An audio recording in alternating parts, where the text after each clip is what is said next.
अस्सलाम वालेकुम फ्रेंड्स, क्या हाल है। उम्मीद करती हूँ आप सब खैरियत से होंगे, जहाँ होंगे खुश होंगे, खैर-वाफियत से होंगे। आज की ये वीडियो बहुत ही ख़ास, बहुत ही स्पेशल है। एक तो माँ के लिए बहुत ही स्पेशल है क्योंकि इसमें माँ के लिए बच्चियों के बहुत ही प्यारा सा फ़्रॉक का डिज़ाइन लेके आई हूँ, जो कि मुझे पता है हर माँ को ज़रूर पसंद भी आएगा। ईज़ी है डिज़ाइन, आप ईज़िली अपनी बच्ची के लिए बना सकेंगी। और इसके अलावा बिगनर्स के लिए ये वीडियो बहुत इंपॉर्टेंट है क्योंकि मैं इसमें डिटेल के साथ हर चीज़ क्लियर करूँगी, स्टेप बाय स्टेप आपके साथ इसकी डिज़ाइनिंग को शेयर करूँगी। और इसके अलावा मेरी बहुत सारी फ्रेंड्स ने रिक्वेस्ट की थी कि आप स्लीव्स के डिज़ाइंस भी हमारे साथ शेयर किया करें फ़्रॉक के साथ साथ। तो आज मैं आपके साथ स्लीव्स का डिज़ाइन भी शेयर करूँगी, जो कि मुझे उम्मीद है आपको ज़रूर पसंद आएगा। इसके लिए मैंने यहाँ पे बचे हुए पीसेस के साथ साथ यहाँ पे एक मेरे पास डोरी पाइपन है, जो कि मल्टी कलर में है, ये भी ली है। और ये मेरी शर्ट की साइड कटिंग्स है। जैसे हम शर्ट की कटिंग करते हैं तो फोल्ड करके तो वहाँ से ये निकलती हैं। ये मैंने इससे पहले फ़्रॉक बनाई थी इस प्रिंटेड फैब्रिक के साथ। अगर आपने देखना हो तो मुझे कमेंट में पूछ लीजिएगा। इसके अलावा ये ट्राउज़र की कटिंग्स हैं, ये 2 ही कटिंग्स हैं, यानी 2 ही कटिंग्स हैं ट्राउज़र की। इसके अलावा ये मेरे पास एक साइड का बॉर्डर है, जो हम आजकल के ब्रांड के सूट लेके आते हैं ना, उसके साइड्स पे ये बॉर्डर्स दिए हुए होते हैं। कुछ यूज़ हो जाते हैं और कुछ बच जाते हैं, तो ये एक साइड का बॉर्डर बचा हुआ है मेरे पास। और इसके अलावा ये एक फैब्रिक है जो कि ट्राउज़र के ऊपर वाली साइड से, यानी लेंथ वाली साइड से निकला था। इतना सा ये पीस है मेरे पास। मेन पीस तो यही वाला पीस है। इसी पीस को लेते हुए मैं यहाँ से इसकी कटिंग स्टार्ट करूँगी। तो आज जो मैं फ़्रॉक बनाऊँगी ये मैं 4 से 5 साल की बच्ची के लिए बना रही हूँ, तो उस हिसाब से मैं इसकी मेजरमेंट करूँगी। अगर आपकी बच्ची की यही एज है तो आप यही सेम लेंथ, विड्थ और तमाम साइज़ ले लीजिएगा। तो सबसे पहले तो ये जो प्लेन फैब्रिक है ना, इसको मैंने डबल में फ़ोल्ड किया है। तो इसकी जो चौड़ाई है ना, तकरीबन 9.25 इंच के करीब आ रही है। तो ये फ्रंट और बैक के सेंटर में ये पीस लगाऊंगी। ये सेंटर के पैनल हो जाएंगे मेरे से ये। तो लंबाई जो है वो मैं 4 से 5 साल की बच्ची के हिसाब से 25 इंचेस लूँगी, जो कि तैयार होने के बाद 24 बच जाएगी। ये नॉर्मल साइज़ है। अगर आप लॉन्ग बनाना चाहें तो ये 25 की जगह 26 या 27 भी आप ले सकती हैं। अदरवाइज़ ये नॉर्मल साइज़ है, इसी साइज़ पे आप बना सकती हैं। अब इन दोनों पीसेस को मैं सेपरेट कर लूँगी, क्योंकि एक पीस मेरा फ्रंट पे लगना है और एक मेरा बैक पे लगना है। तो बिगनर्स जो हैं वो एक एक चीज़ को ज़रूर एंड तक देखा करें, बगैर स्किप किए बिना वीडियोस को देखा करें, ताकि उनको हर चीज़ अच्छे से समझ आ सके। अब इन पीसेस को मैं 4 फोल्ड करूँगी यहाँ पे। सही है, इनको 4 फोल्ड करके फ़िलहाल मैं साइड पे करूँगी। और अब इसके बाद इसके आगे लगाने वाले जो पीसेस हैं ना, ये देखें, ये ऑलरेडी हमारे पास 4 पीसेस पड़े हुए हैं। हमें कुछ भी नहीं करना, इनको ½ इंच बढ़ा के इसके ऊपर इस तरीके से रखना है, जो कि सिलाई के अंदर जाना है। सही है, ये मैंने इसलिए बढ़ा के रखा है क्योंकि इनको आपस में जोड़ूंगी तो ½ इंच सिलाई के अंदर जाएगा। अब मैं यहाँ से 5 इंचेस शोल्डर के लिए लूँगी। ये 4 से 5 साल की बच्ची का यही साइज़ होता है। मैं तकरीबन हर वीडियो में आपको डिटेल के साथ बताती भी हूँ साइज़ के लिहाज से। आप ज़रूर सुना करें, देखने के साथ साथ बातों को भी ज़रूर सुना करें, क्योंकि इसमें आपको छोटी छोटी सी टिप्स दी जाती हैं जो कि बहुत काम की होती हैं। अब मैंने 7 इंचेस पे इसका चेस्ट लेने के बाद आर्म होल की इस तरीके से शेप बनानी है। अब मैं इसको थोड़ा डार्क कर देती हूँ, आपको समझ आ सके। ये देखें, इसके बाद मैंने वेस्ट लाइन जो है वो 4 इंचेस पे रखनी है। आप 3.5 इंचेस यानी 3.5 इंचेस पे भी रख सकती हैं, लेकिन नॉर्मल यही साइज़ है, 4 इंचेस ही। अब मैंने 6.5 इंचेस पे निशान लगाना है वेस्ट के लिए। अब चेस्ट और वेस्ट को आपस में मिलाऊंगी और नीचे से इसको ए लाइन शेप दे दूंगी। सारा जितना इसका घेरा आ रहा है ना, वहाँ तक इसको मैं ए लाइन शेप में इस तरीके से ड्रॉ करूँगी। पहले नीचे से तकरीबन 1 से 1.5 इंच छोड़ देना है, क्योंकि वहाँ से हम राउंड शेप बनाते हैं। ऑलरेडी आगे से भी थोड़ा सा ये ऊपर नीचे है, तो सिर्फ 1 इंच पे ही मैं निशान लगाऊंगी और इसकी हल्की सी राउंड शेप ड्रॉ करूँगी। इससे ये होता है ना, ए लाइन जो फ्रॉक होती है उसके कोने नहीं निकलते। और आगे से भी मैंने इसको बराबर कर लिया है। अब मैं नेक के लिए मेजरमेंट करूँगी।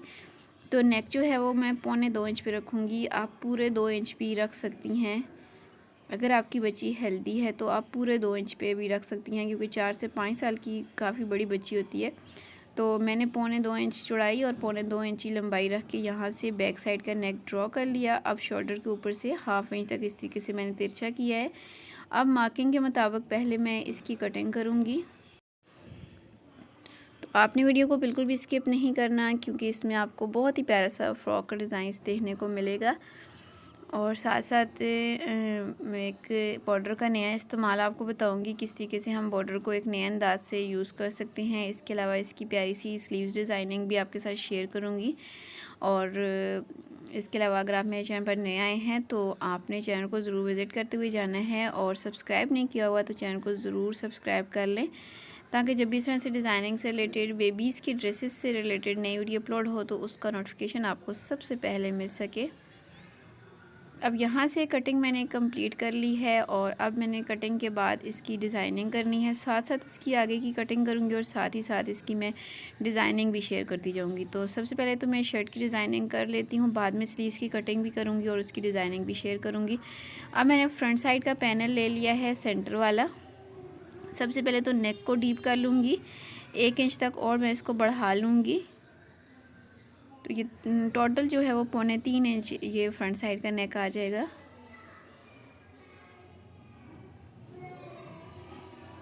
इसके बाद इस नेक के नीचे सबसे पहले तो शोल्डर से नीचे की तरफ मैं 4 इंचेस पे एक मार्क करूँगी।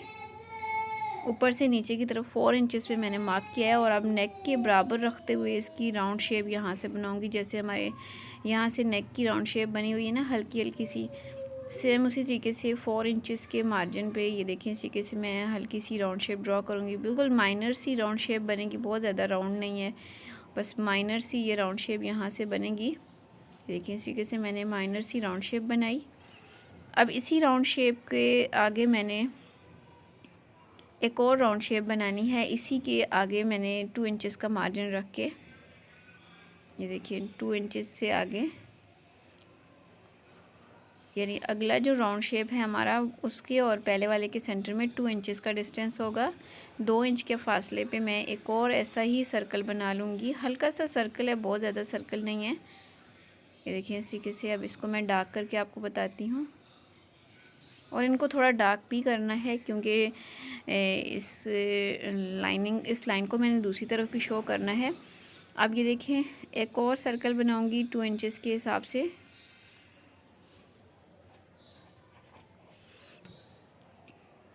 यहाँ पे ये मैं टोटल 3 लाइनें लगाऊंगी राउंड शेप में। आप चाहें तो 4 या 2 भी लगा सकती हैं, कम या ज़्यादा आप अपने हिसाब से डिज़ाइन कर सकती हैं। मेरे पास जितनी चीज़ें या जितना फैब्रिक अवेलेबल है मैं उसके अंदर रहते हुए ही डिज़ाइनिंग करूँगी।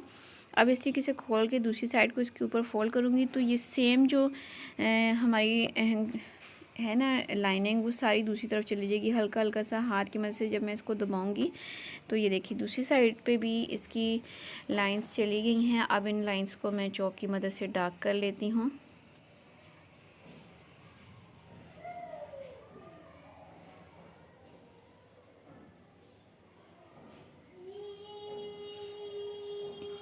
इसके बाद जी अब मैंने इसको डिज़ाइन करना है, इन लाइंस को किस हिसाब से ये मैं अभी आपको बताती हूँ। आप चाहें तो यही लाइंस नीचे भी लगा सकती हैं, यानी 2 लाइनें ऊपर लगा लें, 2 नीचे लगा लें। ये इस डिज़ाइन के अंदर से जितने डिज़ाइन आप निकालना चाहें निकाल सकती हैं। अब मैंने ये जो बॉर्डर लिया था, इस बॉर्डर को लेना है, और पहले तो मैं इसकी आपको बताऊँ, एक साइड से तो नॉर्मल हम इसकी बारीक सी सिलाई करेंगे, सही है, एक साइड से पूरी मैं सिलाई करूँगी। अब दूसरी जो साइड है उसकी ये जो प्लेन पट्टी है ना, ये वाली सारी की सारी फोल्ड करूँगी, और दूसरी साइड को भी सेम इसी तरीके से फोल्ड करूँगी। यानी दोनों साइडों को मैं सेम इसी तरीके से फोल्ड करूँगी, और इस पूरी पट्टी को दोनों साइडों से बारीक सा फोल्ड कर लेने के बाद ये देखें इसकी ये शेप आई है, और इतना इसका साइज़ रह गया, तकरीबन 1 से 1.5 इंच या इससे भी कम इसकी चौड़ाई बची है। अब इस पट्टी को मैंने सेंटर में से 2 हिस्सों में डिवाइड करना है, यानी इस तरीके से डबल में फ़ोल्ड करके इसके अंदर क्रीज बैठाऊंगी। अगर आप बिगनर हैं तो यहाँ से इसको डबल करते जाएं और इसी की मदद से इसको प्रेस करते जाएं, तो इसके सेंटर में, बिल्कुल सेंटर में क्रीज बन जाएगी। एक और चीज़, जब हमारे पास प्रिंटेड फैब्रिक होता है ना, इसकी जो लाइनें होती हैं वो भी हमें हेल्प करती हैं। तो देखिए जैसे कि इसकी जो सेंटर में आ रही है ना ये वाली लाइन, तो अब एंड तक पूरी पट्टी की ये लाइन जो है वो सेंटर में ही है, क्योंकि इसका जो प्रिंट है बिल्कुल सीधा था। तो मैं इस लाइन के ऊपर से सारी सिलाई लेके जाऊंगी। ये जो लाइन है ना मेरी बिल्कुल सेंटर में आ रही है। तो अब मैंने इसको यहाँ पे सीधा रखना है सेंटर में। तो अब सेंटर वाली सिलाई के ऊपर, यानी जो सेंटर मैंने आपको दिखाया था उस सेंटर को मैंने लाइन के ऊपर रखना है, और इस तरीके से छोटी छोटी सी मैंने इसके अंदर प्लेट्स बनानी है, और इस तरीके से प्लेट बनाती जाऊंगी और सेंटर में सिलाई लगाती जाऊंगी। पहले वाली लाइन को और दूसरी को और तीसरी को, तीनों लाइनों को सेम इसी तरीके से मैं छोटी छोटी सी प्लेट्स बनाती जाऊंगी इसके साथ, और कंप्लीट कर लूँगी। तो यहाँ पे ये देखिए तीनों लाइंस पे मैंने ये फ्रिल बना के लगा ली है। दोनों साइडों से ये फ्रिल है, ऊपर भी नीचे भी। सिलाई जो है वो मैंने सेंटर में लगाई हुई है, ये देखिए। लुक इसकी माशाल्लाह से बहुत ही प्यारी आ गई है। अब मैंने ये जो डोरी पाइपन आपको दिखाई थी 2 कलर में है, इसको यहाँ पे रखना है, बिल्कुल सीधा रखना है और इसके किनारे पे यहाँ सिलाई लगानी है। और सेम दूसरी साइड पे भी इसी तरीके से मैंने करना है। जैसे हम नॉर्मल डोरी पाइपन लगाते हैं ना, उसी तरीके से लगाएंगे। सीधी साइड पे इनको रख के यहाँ पे सिलाई लगाएंगे दोनों साइडों पे। सही है, इन दोनों को मैं सेट करके तो यहाँ पे पहले इसकी सिलाई लगा लेती हूँ, फिर आपको दिखाती हूँ। ये देखिए दोनों साइडों की मैंने सिलाई लगा ली है और अब इसको यूँ इस तरीके से नीचे की तरफ पलटेंगे तो बाहर की तरफ हमारी प्यारी सी जो बारीक सी डोरी है ना वो शो होगी। ये देखिए इस तरीके से। तो ये डोरी पाइपिंग लगाने के लिए आप मशीन का जो फुट है वो चेंज कर सकती हैं। सिंगल फुट भी मिलता है, वो लगा लें तो उससे ये बहुत अच्छी सी डोरी लग जाती है। अब इसकी जो साइड के पैनल्स हैं उनको बिल्कुल सीधा रखना है और थोड़ा सा सिलाई का मार्जिन जितना 1/2 इंच का हमने रखा था ना वो अंदर करके इस तरीके से इसके ऊपर बढ़ा के इस तरीके से रखूँगी और बिल्कुल साथ साथ डोरी पाइपन के तो यहाँ पे सिलाई लगाऊंगी इस एक साइड के पैनल को भी। और सेम इसी तरीके से मैं ये दूसरी साइड का पैनल है ना, इसको भी इसी तरीके से इसके नीचे 1/2 इंच तक अंदर की तरफ करूँगी। लेकिन इस तरीके से हम सेट करेंगे इसको और फिर इसकी ये वाली सिलाई लगा लेंगे। दोनों साइडों की सेम यही सिलाई है, दोनों साइडों की सेम सिलाई पहले मैं लगा लेती हूँ और दोनों साइडों की सिलाई मैंने लगा ली है। इसके बाद जो फ्रंट साइड की डिज़ाइनिंग है वो ऑलमोस्ट कंप्लीट है। अब बैक को करना है तो बैक का पहले मैंने सेंटर का पैनल लिया है और सिंपल जो इसके साइड के पैनल्स हैं ना उनको मैंने इसके साथ स्टिच करना है। ये मैं आपको बताती हूँ कैसे करना है। मैंने सेंटर का पैनल सीधा रखा हुआ है और इसके ऊपर ये देखिए यहाँ पे एक साइड का पैनल पहले रखूँगी उल्टा करके इस तरीके से और इसकी ये सीधी सिलाई लगा लूँगी। सीधी सिलाई लगा के इसको सीधा करेंगे और फिर इसी तरीके से दूसरी साइड का पैनल हम इसके ऊपर उल्टा करके रखेंगे इस तरीके से और ये सीधी सिलाई लगा के इस पैनल को भी हम इस तरीके से सीधा कर लेंगे। तो यहाँ पे ये देखें दोनों साइडों के पैनल्स हमने जोड़ लिए हैं और जो पैनल्स जोड़ने के बाद बैक जो है वो पैनल्स के साथ इस तरीके से इसकी लुक आ रही है। और अब मैंने इसको फिर से फोल्ड करना है क्योंकि बैक पे मैंने कट नहीं लगाया था। अब यहाँ पे बिल्कुल इसको बराबर करके तो सेंटर में कट लगाऊंगी बटन पट्टी बनाने के लिए 3 इंचेस तक मैं इसको कट को लगाऊंगी। कट की जो लंबाई है वो 3 इंचेस है। और अब यहाँ पे मैं इसके पीछे पट्टी लगाऊंगी। कोई भी सिंपल सी आप पट्टी लगा सकती हैं, नॉर्मल तरीका है। आई होप आपको पट्टी लगाने का तरीका आता होगा। इस कट के बराबर की एक पट्टी कट करूँगी 1 इंच बढ़ा के और पट्टी को सेंटर में से 2 हिस्सों में डिवाइड करके मैं कट कर लूँगी इस तरीके से। और अब इस पट्टी को मैंने सीधी साइड पे रख के लगाना है और सीधी साइड पे रख के लगाने के बाद इसको मैं उल्टी साइड पे फोल्ड करके तो इसके ऊपर एक सिलाई लगा लूँगी। तो यहाँ पे ये देखिए पट्टी मैंने लगा ली है और पट्टी लगाने के बाद अब मैंने फ्रंट और बैक को इस तरीके से सीधी साइड दोनों के अंदर करते हुए यहाँ पे सेट करना है और शोल्डर की सिलाई लगा लेनी है। शोल्डर की सिलाई लगा लेने के बाद जो इसका अगला स्टेप है वो इसके गले है। तो गले को मैं सिंपल ही बनाऊंगी क्योंकि ऑलरेडी इसके गले से थोड़ा नीचे हमने डिज़ाइनिंग की हुई है। तो यहाँ पे कोई और डिज़ाइनिंग नहीं, सिर्फ मैं यहाँ पे डोरी पाइपन यहाँ पे पाइपन बना के लगाऊंगी। तो ये जो मेरे पास ट्राउज़र की कटिंग्स थी ना ये ऑलरेडी ओरेब में ही कटी हुई हैं। तो 1 से 1.5 इंच चौड़ाई के हिसाब से यहाँ से मैं एक ओरेब पट्टी निकाल लूँगी इस पीस में से। और अब इस रेब पट्टी को मैंने किस तरीके से लगाना है, मैंने यहाँ पे फ्रॉक को उल्टा करके रखना है और उल्टी साइड पे यहाँ पे एक किनारे से लगानी स्टार्ट करूँगी ये पट्टी दूसरे किनारे तक और फिर इसको मैं सीधी साइड पे पलट के इसके साथ जो है ना वो पाइपन बना लूँगी इस तरीके से। ये हम गले को इस तरीके से तैयार कर लेंगे। गले को तैयार कर लिया है मैंने और अब इसके बाद इसकी डिज़ाइनिंग है जी स्लीव्स की। तो स्लीव्स की डिज़ाइनिंग अभी आपके साथ शेयर करती हूँ। यहाँ पे ये जो सेंटर वाले पैनल्स के ऊपर से फैब्रिक निकला है ना ये वाला, इसी फैब्रिक को लेते हुए मैंने स्लीव्स बना लेनी है इसकी। और इस फैब्रिक को जब हम डबल में करेंगे और फिर फोल्ड करेंगे तो फिर इसकी लंबाई चौड़ाई मैं आपको बताती हूँ।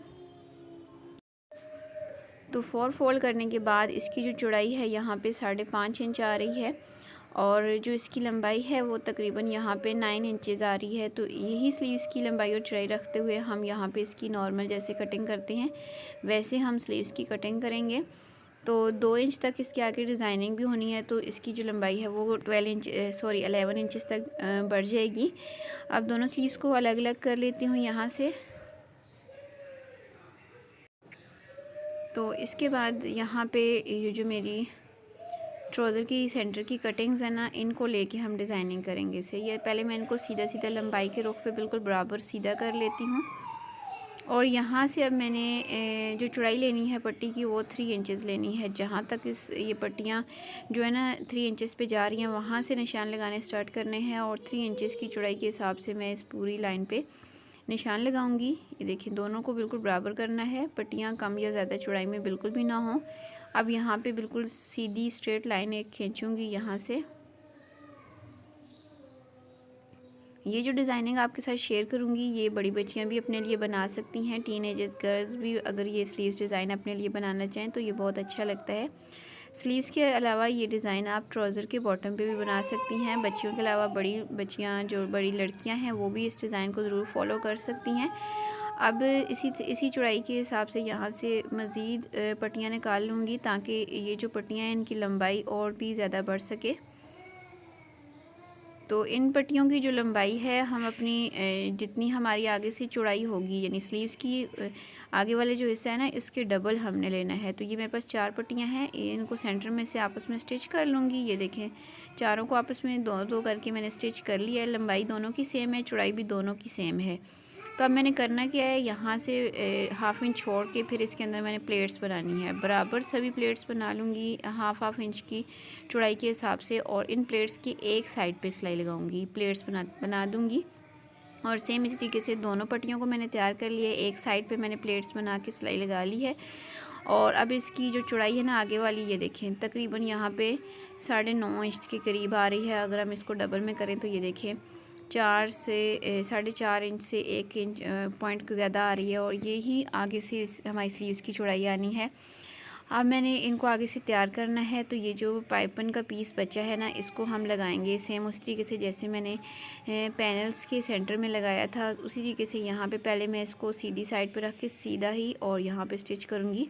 पहले वाली सिलाई को दबा के मैंने और यहाँ सिलाई लगानी और फिर इसको बैक पे पलट के इसकी सिलाई लगा लूँगी। तो यहाँ पे ये देखें मैंने पाइपन लगा ली है दोनों के आगे और यहाँ पे एक साइड तो हमारी हो गई कंप्लीट। अब इसकी जो दूसरी साइड है ना उसको कैसे करना है ये आपने गौर से देखना है। ये देखें, यहाँ पे प्लेट्स का रुख मैंने चेंज करके वही प्लेट्स जो मैंने एक साइड पे डाली हुई है ना वही वाली दूसरी साइड पे भी डालनी है, लेकिन इनका जो रुख है ना वो मैंने चेंज कर देना है। पहले वाली जो प्लेट्स का रुख था एक तरफ था, अब दूसरी वाली प्लेट्स का रुख दूसरी तरफ करके ये देखिए दोनों के ऊपर मैंने यहाँ पे ये प्लेट्स की सिलाई कंप्लीट कर ली है।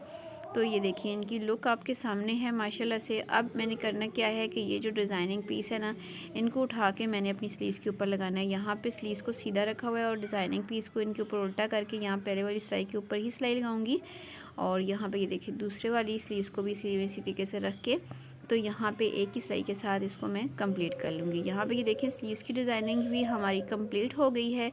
मुझे उम्मीद है कि आपको आज का ये स्लीव्स का डिज़ाइन भी ज़रूर पसंद आएगा। ये देखिए ये कुछ इस तरीके से इनकी लुक आएगी। तो स्लीव्स जो हैं वो तैयार हो गई हैं। अब अगला जो स्टेप है वो नॉर्मल स्टेप है, वो मुझे उम्मीद है आप कर लेंगी। मैं फिर भी आपको बता देती हूँ। मैंने यहाँ पे स्लीव्स को आर्म होल के साथ नॉर्मल जैसे हम स्टिच करते हैं ना वैसे स्टिच करना है और फिर यहाँ से फिटिंग की बिल्कुल सीधी सिलाई लगानी है और नीचे से मैं इसको बारीक सा इस तरीके से फोल्ड कर लूँगी। और इसके साथ ही हमारा जो फ्रॉक है ना वो माशाल्लाह से बन के तैयार हो गया है। यहाँ पे आप देख सकते हैं गले को मैंने सिंपल बनाया है क्योंकि गले के नीचे फ्रिल की डिज़ाइनिंग की हुई है। फ्रिल जो है ये भी माशाल्लाह से बहुत अच्छी लग रही है। प्रिंट जो है फ्रिल का एकदम से बहुत ही यूनिक सा और प्यारा सा है। इसके अलावा इसकी जो स्लीव्स हैं ये ही माशाल्लाह से बहुत अच्छी हैं। मुझे पर्सनली ये डिज़ाइन स्लीव्स का बहुत ही पसंद आया है।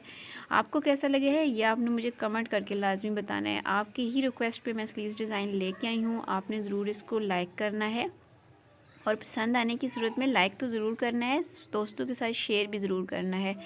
इसके अलावा ये पैनल वाला जो फ्रॉक है ये आपको कैसा लगा है आज की वीडियो की? अगर आपको समझ आई हो, कुछ भी इस वीडियो में समझ आया हो, कुछ पसंद आया हो तो वीडियो को ज़रूर लाइक कीजिएगा। जो लोग चैनल पर अभी तक नए हैं तो अभी चैनल को ज़रूर सब्सक्राइब कर लें और साथ दिए गए बेल आइकन बटन को लाजमी प्रेस कर लें ताकि जब भी इस तरह से डिज़ाइनिंग से रिलेटेड नई वीडियो अपलोड हो तो उसका नोटिफिकेशन आपको सबसे पहले मिल सके। इसके अलावा जी अगर आपको कोई नया डिज़ाइन चाहिए, कुछ भी आपको नई चीज़ चाहिए तो वो आप मुझे कमेंट करके ज़रूर पूछ सकते हैं। अगर मैंने पहले से अपलोड किया होगा तो फिर मैं आपको इसका लिंक शेयर कर दूंगी, आप वहाँ से लिंक पे क्लिक करके देख सकेंगे।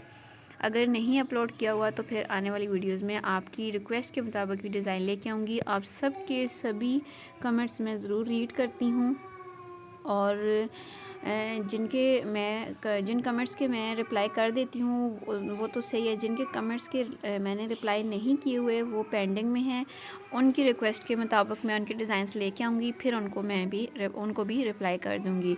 तो आपने बिल्कुल भी परेशानी होना कि आपके कमेंट्स का अभी तक रिप्लाई क्यों नहीं आ रहा। मैंने आपके कमेंट्स पढ़े हुए हैं, इसलिए मैंने रिप्लाई नहीं किया क्योंकि अभी तक मैंने उससे रिलेटेड वीडियो नहीं बनाई हुई। जब बनाऊंगी तो आपको ज़रूर चैनल पे मिल भी जाएगी और आपके कमेंट का आंसर भी कर दूंगी। तो अपना बहुत सा ख्याल रखिएगा, मुझे दुआ में याद रखिएगा। मिलती हूँ नई वीडियो में किसी नए डिज़ाइन के साथ, तब तक मुझे इजाज़त दें। दुआ में याद रखिएगा। अल्लाह हाफिज़।